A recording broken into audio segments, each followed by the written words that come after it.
Hey, this week's Monday motivation is a bit unusual. I want to talk a little bit about what it means to be in community.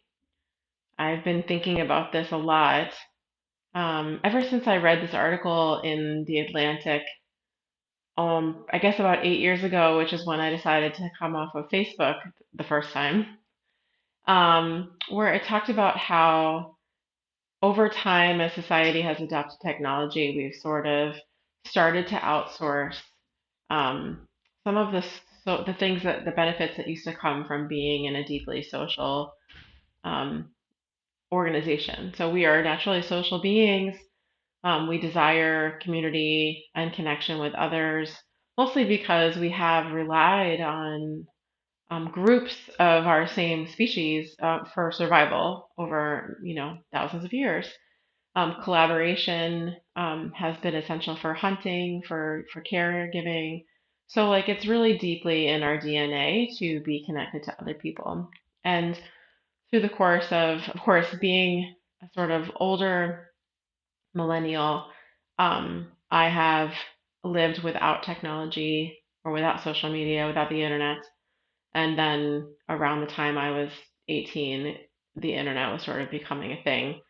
So I think many of you can relate to that feeling of like understanding what it was like to be connected without it, and then seeing the ways in which technology has morphed our connections to each other over time. And so I don't think it's news to anyone. There's lots of research out there about how technology or social media in particular has increased a sense of isolation. And social isolation is interesting as a concept for my world because social isolation has a correlation to increased likelihood of chronic pain, especially when we're talking about older folks. The sense of being socially isolated can lead to greater likelihood of uncomfortable physical sensations. So, like, for that reason, community is very interesting to me, but also for my own personal life because I am an only child.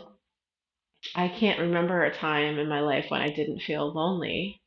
There's just that sense of being fundamentally alone when you're an only child.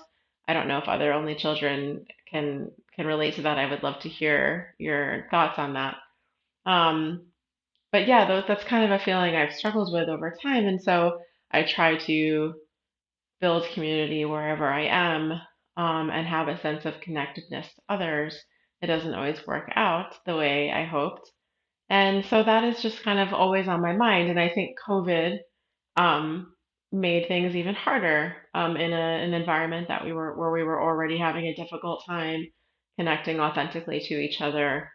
Then we became deconditioned from socialization, which made it even harder for us to reach out and reach in to other people. And so, maintaining the community of movement remedies, which is, in my opinion, like from my perspective, the few hundred people who participate in the weekly newsletter, Anecdotes and Antidotes, and who send in their questions, share research, provide comments and insights and their own stories with me. Like, that is much more than just the 20 or 30 people I see on a weekly basis in my studio or virtually.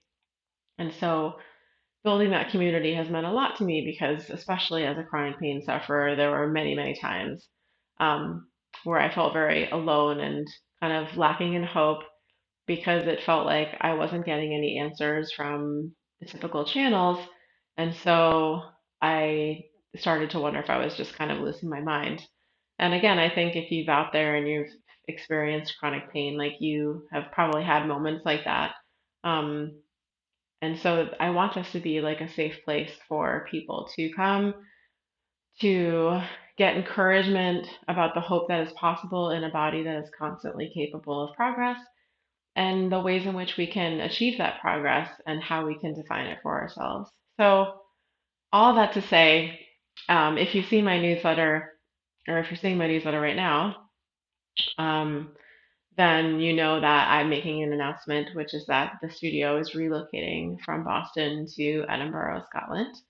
Um, I don't know exactly what form it will take in Scotland, whether it will be myself working in multiple places or whether I will have another brick and mortar space again. But I will continue to see clients virtually throughout, and I will continue to maintain the community that is here with the move. And we're going to figure it out together because I am certainly a first time entrepreneur, and now I'm a first time international relocating entrepreneur.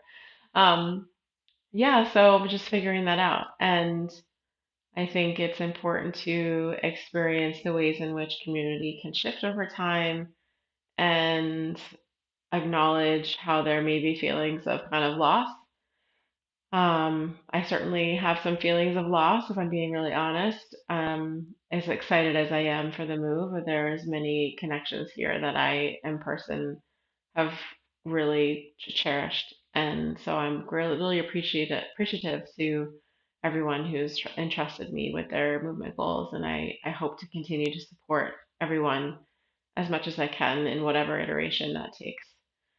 So this is the beginning of a journey that's going to be a few months of figuring stuff out. So I hope that you will continue to help me learn the ways in which we can build a better and more strengthened community and continue to hold each other up in a world that is chaotic much of the time. So a long one today. Thank you for your patience. I will see you next week.